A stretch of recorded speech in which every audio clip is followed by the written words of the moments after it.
Welcome to Strength in the Numbers. My name is Mitan Patel, analyst, accountant, and aspiring finance leader, and it is my ambition to bring the leaders in business and finance to the table, distilling their careers, experiences, and insights into actions that you can take to your clients, customers, and communities to become their value creator and ultimate trusted advisor. And with that, let's move on to the show. Welcome everyone. I'm going to keep this fairly short and brief. I was very fortunate to be approached by Jonathan Evans, who is a global talent scout at AstraZeneca. Now, the perception, much like finance professionals with recruitment and HR professionals, is they're very process driven. They like to tick a box. They don't necessarily know the area or the people that you work with necessarily very well. They know a process, but not the context of that process doing. But Jonathan is extremely and incredibly different. He is immeasurably knowledgeable, immeasurably insightful, and has an immeasurable amount of experience. And he shares all of these in the discussion in the podcast. And I found it fascinating from end to end. And in fact, because of that, I did very little editing. I wanted to capture the sense of the thrust of the discussion, the chat we had in the podcast. So look, I think there's an incredible amount that everyone can take. There were some things that really surprised me and challenged my perceptions, both as of recruitment professionals and indeed of how to plan a career in finance. Something that's particularly important to me as someone who is just starting in the finance world. So look, sit back, relax, grab a coffee if that's your thing, and without further ado, let's get straight onto the podcast.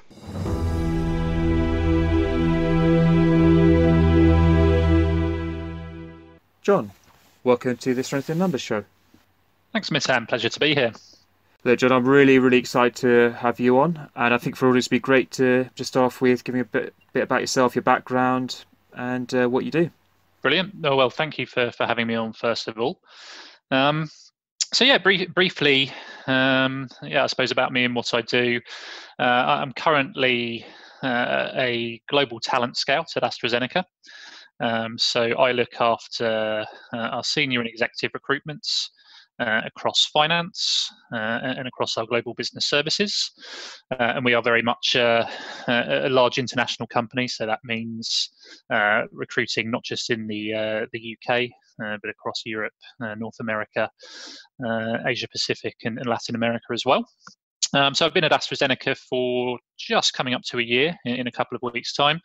And before that, I've had quite a varied background in executive recruitment, but it's all been within finance in one way, shape or form. So started off my career working in a small recruitment company, working with a range of organisations, quite a lot in financial services, particularly financial advice. Then moved to a boutique headhunting firm called Hanover Search, which was very focused on insurance and asset management. So I did my fair share of actuarial headhunting.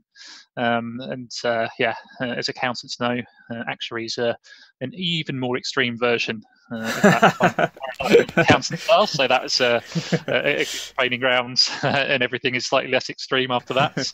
And then I moved to a group called Pontoon, who were the business outsourcing arm of the Adecco Group. So I work with a range of mostly FTSE 100 companies like Aviva, Legal & General, National Grid, Experian, EE, on a range of senior permanent and executive interim roles, again with a bias towards finance. So that's me in a few sentences. No, that's brilliant. I mean, that's a lot of great experience that our audience can certainly learn from. And just averages what's exciting you at the moment. How's the role at AstraZeneca, and how's it different? Actually, it's actually quite interesting to get your opinion on the difference between that in terms of industry, but also being internal versus external. Yeah, and it's a good question, a good point actually. So there is quite a difference between working as an internal headhunter versus an external headhunter, and I think I've kind of been through the full spectrum really. So working in a headhunting agency, then working with an organisation that effectively sits in-house as a supplier for recruitment, and now working, fully for one organisation. So I think the difference is less about how you engage with candidates initially, and it's more about the ability to take a long-term view, and also, frankly, the ability to understand an organisation in a significant amount of depth. AstraZeneca is a very large and very complex organisation. Shameless plug, it's an incredibly exciting time for us at the moment. We had our results day on Thursday of last week. Yeah, yeah, yeah, exactly. Yeah, so up 9% on Q4 revenue. It's a very exciting time for us. But being inside an organisation like AstraZeneca is frankly fascinating, compared to working with a range of different clients as you would do in a headhunting agency. And the focus for my role now is actually less about purely running searches for live roles, and more about building a pipeline of individuals, of talent for now and for the future, against both, key roles for the business, but also key sort of developing and emerging skill sets, which we'll probably talk about a little bit later on. I think the principal difference is the amount of time that you can take, the longer term focus, and the depth that you get into when you're working in-house versus working with a headhunting agency. Very, very briefly, from an AstraZeneca perspective, our growth story is very exciting. But I think in general terms, with my recruiter hat on, what's really exciting me is how much change and transformation there is within, I suppose, the definition of finance roles. So it feels as though it's kind of a unique time where sort of previously quite separate skill sets are starting to collapse in on each other. There's structural changes in the way that finance is organised within our organisation, but also, from my experience of speaking to a lot of people at big global companies within a lot of other big international companies as well. I think that's a really interesting area to explore. But I think fundamentally, what's always exciting to me is sort of talent in the marketplace. I think obviously my focus is on senior roles, but it's always an exciting time to be sort of talking to people coming through earlier in their career in finance as well, because I think it's a great time to be doing so because of those changes. Perhaps going back even 5 or 10 years, sort of development pathways were more linear, whereas now I think you can go in a lot of different directions within that sort of broader finance role family, get a lot of exposure to different technical sort of competencies, different types of environments, commercial, operational, whatever that may be, and I actually think it's really beneficial for people to do that as well, rather than just staying on a very linear career path. Yeah, no, that's fascinating. I mean, that segues quite nicely to the sort of next sort of question I wanted to ask, which was about, from your perspective, what had been, you've mentioned a little bit before, of course, but what have been for you the big changes in terms of the things going in finance, and then from there, the sort of skill sets that a finance professional needs to develop? Because I think there's a big debate at the moment as to how relevant the very technical accounting side becomes once automation really seeps through. So of course you still need to know your credits and debits, but more, I suppose, like how how confident you be at, like, say, things like reconciliation, where hopefully the computers can do that for you, or maybe you still need to have that because computers can never really eliminate. It would just be good to know and where you see the sort of future skill set, whether it will be this sort of panacea of data scientists and business partners, or whether there's still a place for the sort of person in the middle. Yeah, it's a huge question, isn't it? One which I'd never presume to have the definitive answer on. But I think there's going to be some really different, some really sort of interesting but difficult developments in sort of how role portfolios, sort of move forwards over the next few years. So I think the idea that technology is going to be a panacea for all problems within finance, and that manual inputs will just disappear, and we'll focus on wonderful strategic problems and questions is probably a little bit wide of the mark. I think the thing is that technology is obviously an enabler of change. It's an enabler of simplification, standardization, and agility. But technology is only as good as both the individuals using it and probably more importantly, the processes that are put in around it. Because it doesn't matter how much technology you've got and how great it is, there's still going to be a person using it at one end and a person using it at the other. And unless the processes are correct, then and if everyone's not going off and amending the technology tool or platform for their own ends, then it's never going to work perfectly. But I think the bigger question around how these changes are going to affect roles are quite interesting, and I suppose we could look at it from a couple of sort of different ends of the spectrum. So I think one end of the spectrum is finance business partnering, let's say. I think having worked with a number of sort of global finance leadership roles in markets, let's say, so we could call them CFO roles, country finance director roles, whatever different organizations call them. I think historically that was seen as kind of the apogee for finance business partnering. So it's a role that partners up with a sort of general manager or a country president, drives out the commercial strategy, and ultimately sits on top of a big finance administration as an operational leader as well. I think those roles are starting to change for a number of reasons. So I think what a lot of organisations have been doing, to a greater or lesser extent over the last, well, it really varies hugely by industry, but let's say over the last sort of 10 to 15 years, is driving a kind of rationalisation of finance as a function. A lot of the time that is through a combination of leveraging technology, also depending on the size and capability of the organisation to do so, developing shared services, or actually out and out outsourcing of functionality.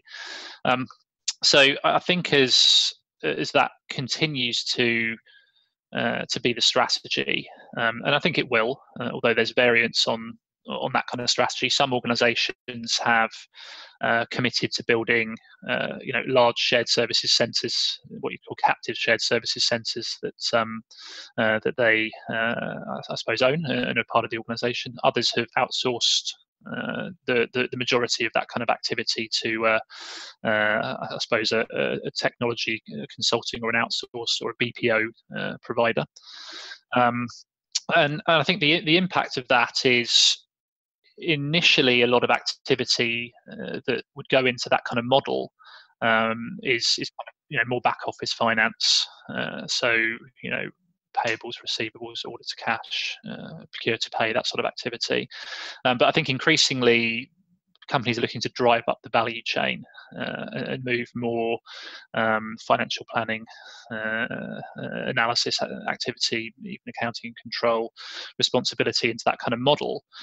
So I think what that means for a kind of classic finance business partnering role is a few things. So on the one hand, it's an opportunity because certainly for more senior roles here, which is I suppose where I have the more insights, it means that to an extent those kind of roles can be freed up to focus less on cyclical financial planning and analysis around reporting cycles, which you could call BAU activity, and actually to move up the value chain and provide, I suppose, genuine insight and analysis on key decisions around resource allocation and investment, for example. So that's a big opportunity for those kind of roles, as opposed to being, I suppose, locked into that kind of cyclical nature of reporting cycles. But on the other hand, what it can mean as well is that you actually need to have a broader set of experience from a technical standpoint to sit in some of the finance leadership roles. Because the actual sort of team structures are diminishing in as much as they're not going to sit next to you physically, let's say, because they're moving more into that kind of shared services environments, which are probably going to be located in, offshore and frankly lower cost locations. So something that I've seen within those kind of roles is the kind of typical profile is moving from somebody who has really been focused on commercial finance for their entire career, has probably come through an FP&A background and then moved into commercial finance leadership and business partnering roles. And the new sort of success profile is more varied and more technically grounded than that. So because you're not going to have a financial controller sitting next to you, for example, you need to have a strong background in accounting and control to a certain extent, or in audit is another area as well.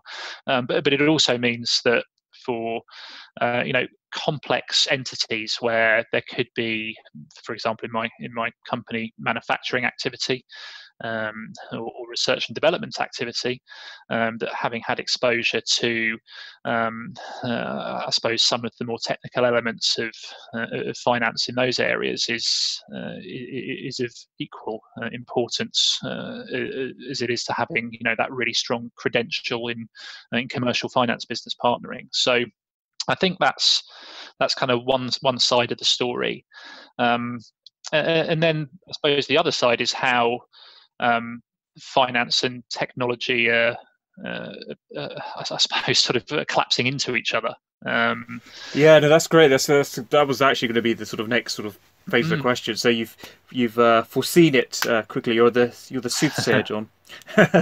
Very prescient. So yeah, I think on that side, it's it's kind of ever evolving. So most, again, big organisations have let's say challenges with finance systems, trying to roll out single instances of a particular platform, for example, is a very common challenge within big global organisations who've grown through M&A activity as well, who've had to consolidate platforms. So that's the kind of the obvious and I suppose the kind of pain point for a lot of companies. And I think maybe historically people in finance have maybe avoided those kind of roles, working on a finance transformation or working on an SAP implementation. I think that maybe the view was that would not necessarily hurt their sort of career progression, but I think they'd fear that they'd be perhaps perceived as more of a systems or a transformation specialist than a finance specialist. But actually, having experience of transformation, and especially systems transformation, is becoming increasingly important. And then I suppose the final piece of the puzzle is, the zeitgeist around digital data and automation. If I had a pound for every time I've heard myself or another recruiter talk about digitization, I wouldn't have to work as a headhunter anymore. But there's no smoke without fire. So the way that things like RPA are moving in to, I suppose, all elements of the commercial world, but finance in particular, again speaks to the value of having experience in things like systems implementations and integrations. But more than that, I think the way that data analytics is increasingly going to be an absolutely integral part of any insight and business planning performance kind of role, is fairly obvious. And then I suppose the digital piece is a bit more abstract, because it's just a word that is everywhere that's almost impossible to define. But I think increasingly digital strategy for most organisations is kind of indivisible from commercial strategy. So I think it's quite a kind of sexy area of any business to be associated with. So I know a lot of finance people are very keen on sort of partnering up with sort of digital specialist areas of the business, or getting any exposure they can. And I think it's definitely of value. Yeah, that's brilliant. Look, I say there's a lot in there. And there's a lot actually that surprised me. I think the biggest thing there actually was the idea that because of the offshoring, for example, actually you might need to be more sort of accounting or technically accounting competent than say you would be now in those particular roles, but you do have the sort of digital piece and other bits and pieces. I mean, I was just going to ask very quickly on that then. You also mentioned that it was important to sort of get experience of the business as well. And how does a finance professional be able to, there's a limited amount of time in their career, theoretically anyway, right? There's a limited amount that they can work. There's only so many years or hours in a day or whatever it is. And so how do they focus the career, right? Do they go, right, I'm going to do a controllership and then I'll maybe go into HR, or then go from there to another finance? When you look at a CV, how do you assess that? Because I think it's a real big challenge, because how do you not get boxed in?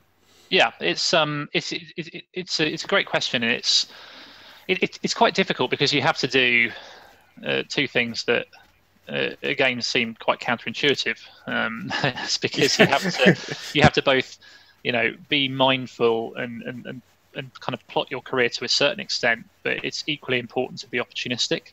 And I mean this from an internal and an external perspective. I'm not saying this just to increase my chances of poaching people from organisations. It's something that we work on, internally. Right. It's with all big organisations that I've worked with, because internal succession planning and talent development is really contingent on people being able to be agile. So I think the one skill set that I'd really advocate developing above all others is what I call learning agility. So the ability to think laterally in the first instance about what an opportunity is going to do for you in the longer term, rather than thinking about a linear pathway to success, because as we've discussed, that's probably non-existent now anyway. And I think the way to do that is to obviously networking is a bit of a hackneyed phrase for it, but it is about building a network within the organisation you're at as well as externally, so you can actually get a full understanding of what a particular opportunity is going to offer you.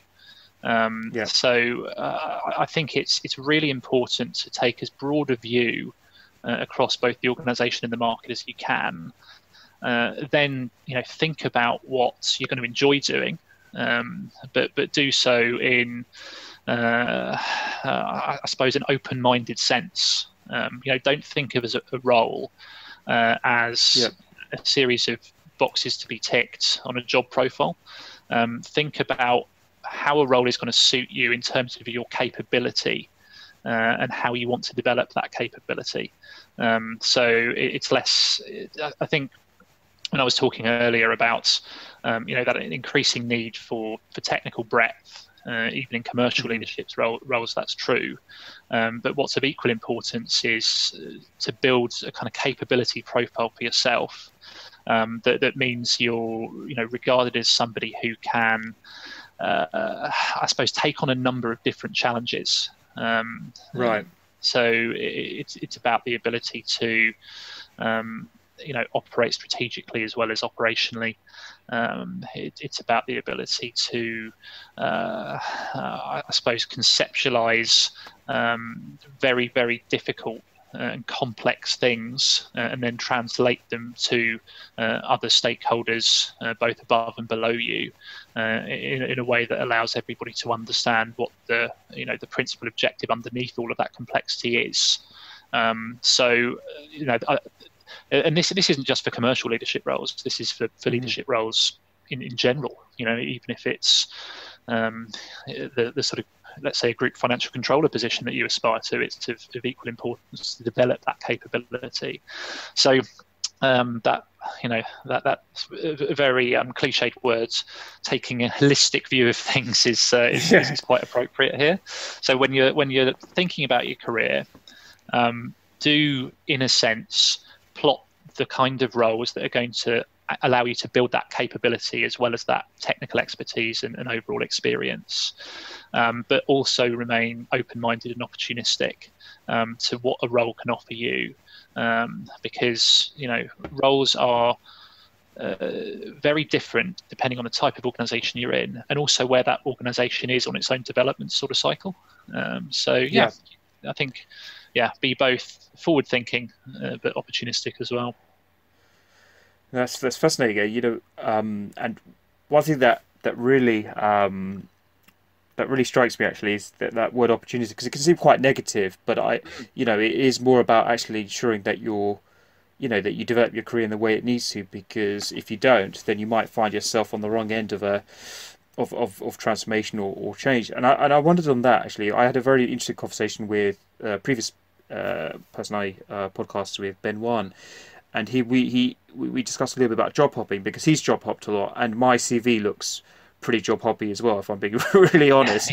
And I wondered what your thoughts are on that actually, where you have someone who's done a number of not just different roles necessarily, but has actually gone to different companies and gained lots of different experiences, can always take a fresh look at things, but might seem a bit, is this person actually going to stay? Is it worth investing the time in this person? Do we want to really develop this person, even if they've got the potential for leadership? It'd be interesting from your recruit's perspective what you think of job hoppers now. I think it is still an issue up to a point. So a couple of statistics that could kind of come to mind. I mean, the first is that we're apparently 1% into the digital age. So I think what that means is that think about how much has changed in the last 15 years, and then think about what's going to happen over the next 15 years. Nobody can answer that. Nobody knows what technology and disruption is going to do to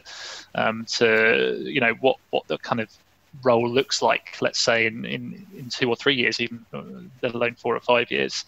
I think again, being opportunistic is not a negative in that context. And actually, I know finance professionals can be risk averse to a point because of the nature of the training and the job that finance professionals do. But there's a risk factor in being risk averse. Because if you're not going to take advantage and kind of be slightly ahead of the curve at times, then that's a risk as well. But I think conversely, The other statistic I looked at, I was at an event last year. One of the lead partners at one of the big headhunting firms was presenting at it, and I think his statistic was over the last 5 years, 80% of CFO hires within the FTSE 100 were internal. So it's Right. kind of indicative. Actually, that may have been CEO hires, actually, but it's still indicative of the fact that you don't want to be seen either as a fidelity risk because you've hopped around. That will hurt your immediate chances in an assessment process. There's no getting around it. You know, if you haven't had longevity at organisations, then there are always going to be certain companies that will factor that into an assessment and a decision on an individual role. But it also means that you're perhaps not giving yourself the full opportunity to discover what an organisation can offer for you. Every individual circumstance is different, and frankly, good people are always going to have options. And it's always going to be tempting to take those options and move on. And I think the market is different to how it was 10 years ago, let alone 20 years ago. So nobody expects people to be in an organisation for an infinite amount of time. And actually, the counterbalance of it is you can be perceived as being slightly institutionalised if you have been in an organisation for 20 years. So it's about balance. But I think the key is to understand how you can obtain your development needs within the company that you're working at. And again, that comes back to building that internal network as well as the external network. I'm really, I'm doing myself a disservice here by talking about that, but it's true. I think if you're in the right sort of organisation, you should be able to carve out those development needs, but again, be opportunistic and creative about it. There's going to be chances to take on secondments. There's going to be chances to move into areas that are kind of greenfield or new builds or turnarounds. Those are the kind of opportunities that might seem slightly like a lateral move or a slightly left field area to be going into at the time. But over the longer term, they're going to help to continue to build that capability, which is what people look for, in those more senior roles. No, that's excellent. I think for me personally, I find that sort of thing exciting. But I know a lot of the finance people I work with, and you talk about that risk averse sort of personality. I think, I think they might be a little bit more cautious towards it because, the thing is, I know in my interviews, I've always been asked about sort of career and why you've moved from one to the other, and if you don't have a compelling story, it makes it incredibly difficult to even move to the next stage. So no, that's a really actually interesting answer. And on that, you've said that you deal a lot with director and above hire and executive hire in your previous experiences.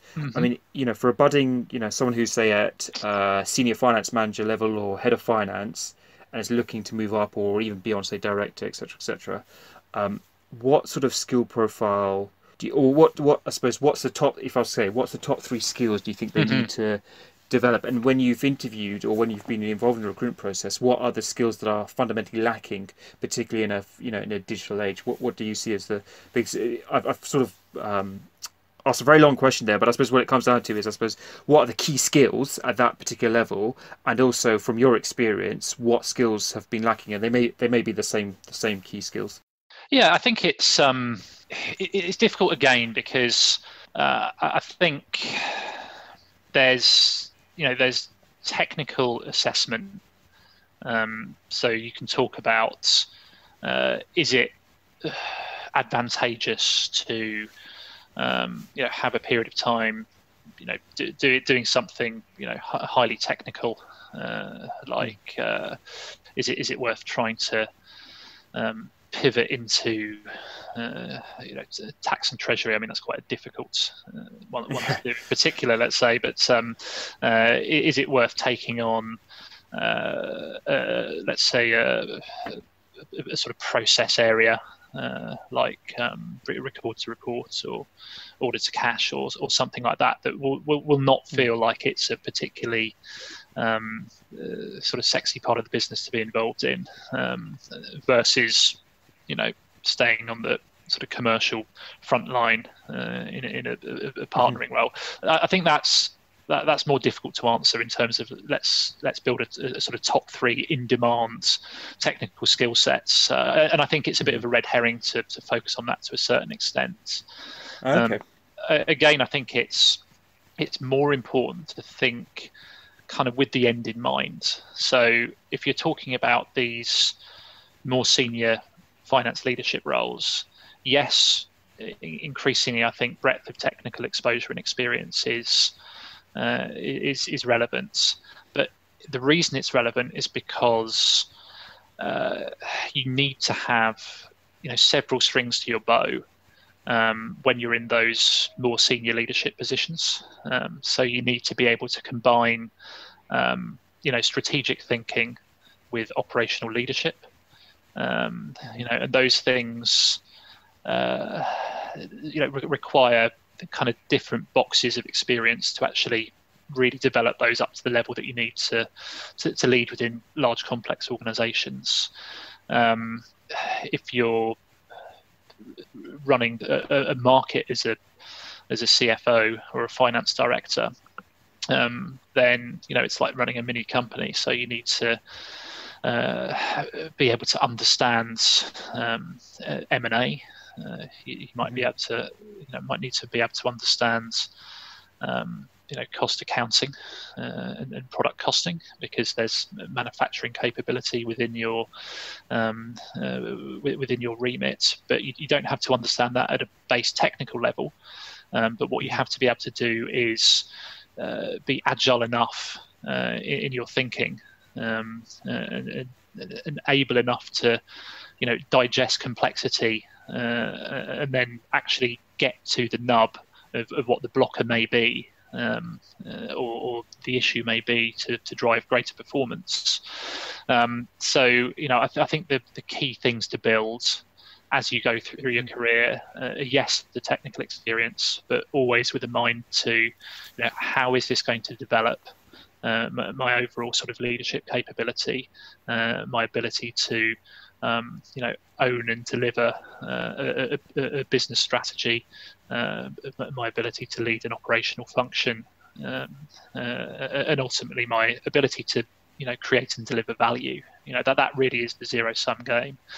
To a certain extent, there's always a kind of truism about linking it back to delivering value to shareholders, and that's something that you kind of have to keep in mind is increasingly as you move up the food chain. So I'd never sort of list a top 3 from a technical perspective, because it does depend what you want to do. Yeah, true. There's nothing wrong with being a specialist. I just want to say that absolutely nothing wrong with it at all.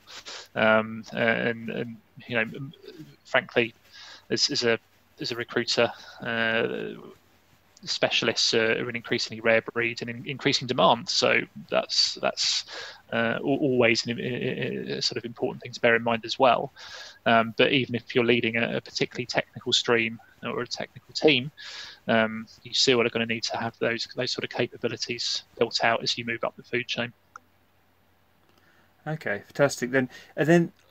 So I suppose, to be fair, that would apply very similar to people at, say, my level or above, right? So the sort of analyst, senior finance, it's not necessarily about a very specific skill set. It's more about, I think you said, you talked about sort of an agile mind or that sort of growth mindset and those sorts of things, right? So the ability to adapt, to be able to take on different things and it's the reason why companies rotate people at graduate level as well. It's all part of the same.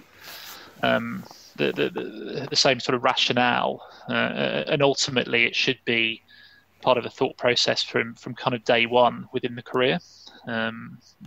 So yeah, it's a kind of continuous learning mentality, but it's also the kind of indefinable bit to an extent is that ability to be slightly prescient, and just think about, okay, so I've seen how this is developed in the past, and I can see what's going on now. So what does that mean for what's next? It's just within an organization, it's I suppose taking an enterprise mindset. Yes, you've got your part of the business and your role that you're trying to do, but how does that link to this? How does it link to that? How does it actually link to the ultimate objective of what my organization is trying to achieve?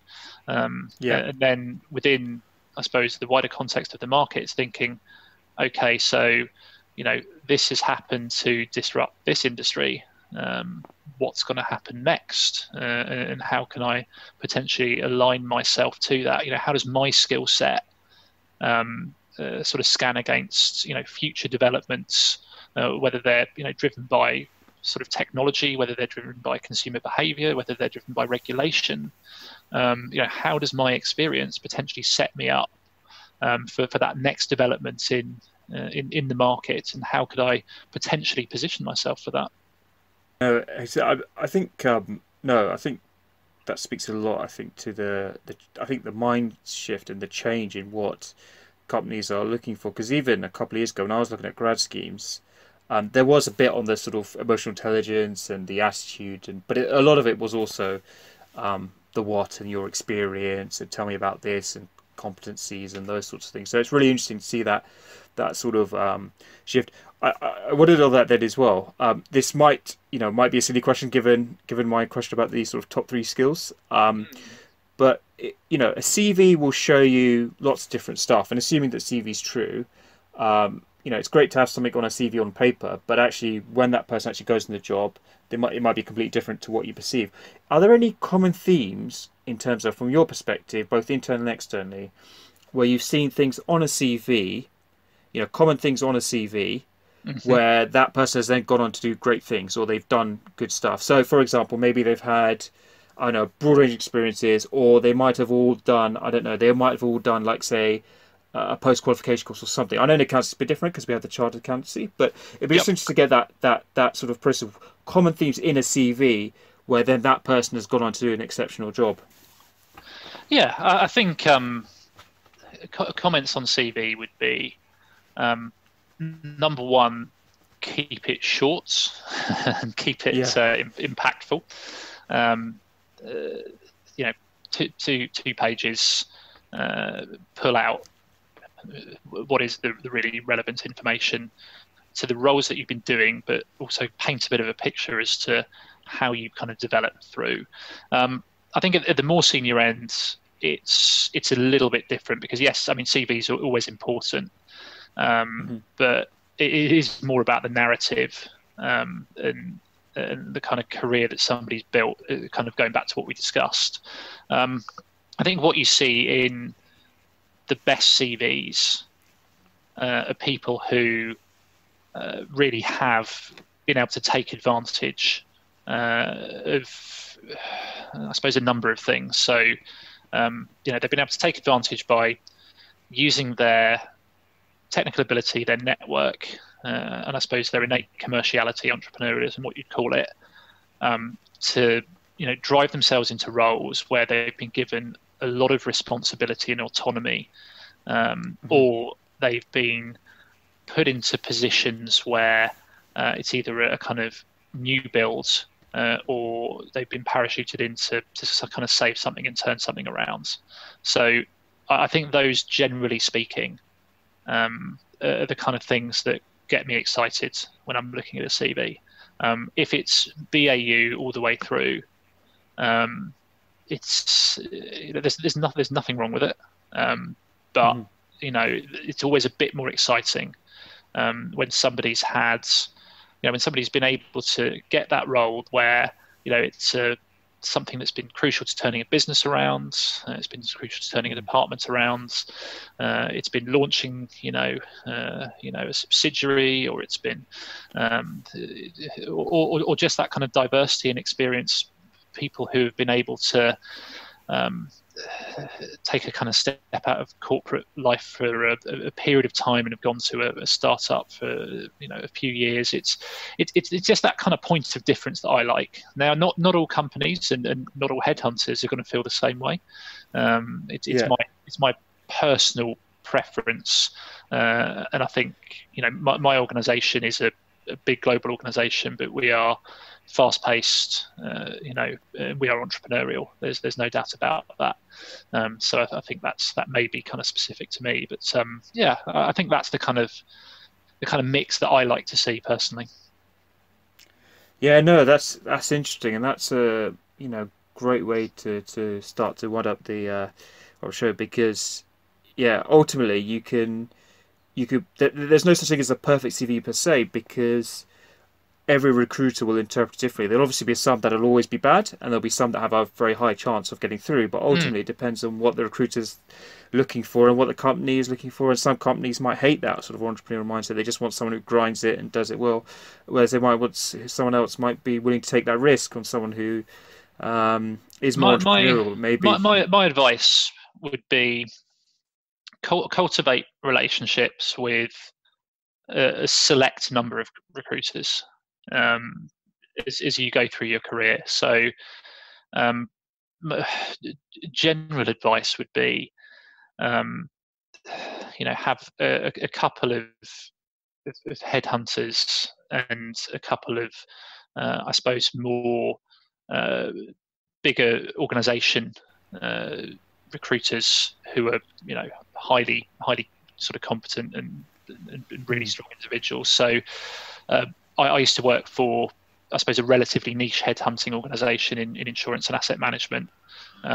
So I think if you are in a kind of an industry where it's kind of more I suppose smaller pool of individuals, then definitely have a relationship with one or two of those sorts of organizations, but always have a relationship with a Michael Page or a Hayes, but make it a consultant-led relationship. And then finally, increasingly relationships with people such as myself are really important, because probably the most important part of my role is identifying those key talents in the market 6, 12, 24, 36 months in advance of the role becoming available. For recruitment, pipelining is the way forward for us. So speak to recruiters, but don't make it a transactional conversation. Don't talk about just an individual role in the here and now. Really get the recruiter to understand what your mid to long term aspirations are.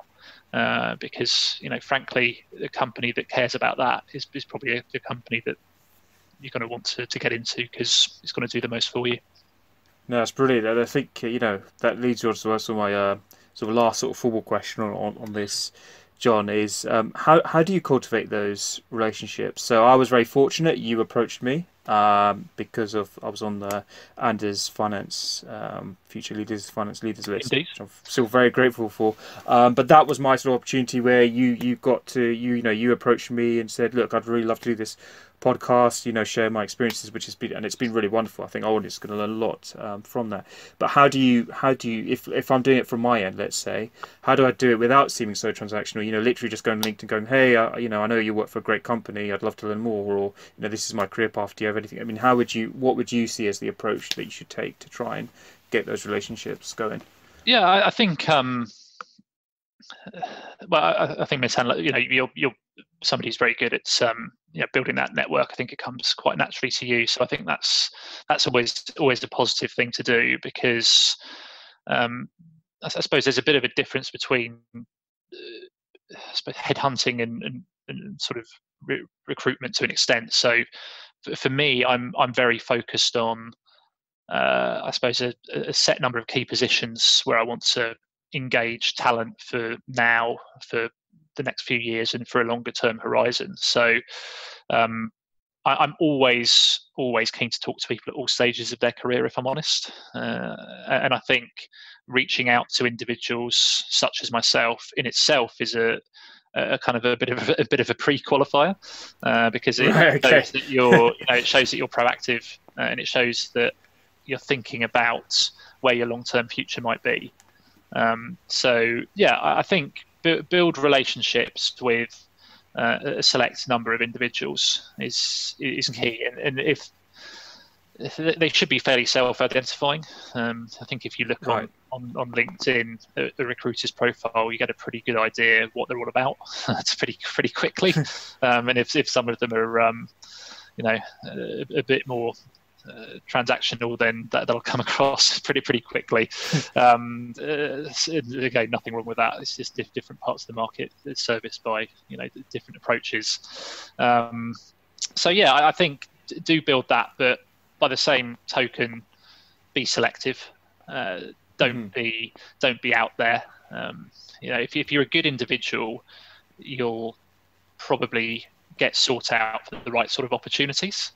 But it's still worthwhile, building that kind of network internally, externally in your own industry, and within your own profession. And the third pillar of that is building it with a select number of recruitment professionals.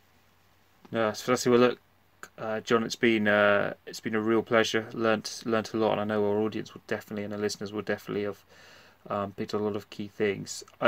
Just before we end, is there anything that you've not had a chance to discuss that you'd like to? Any sort of anything that we haven't touched upon that you think is important to mention?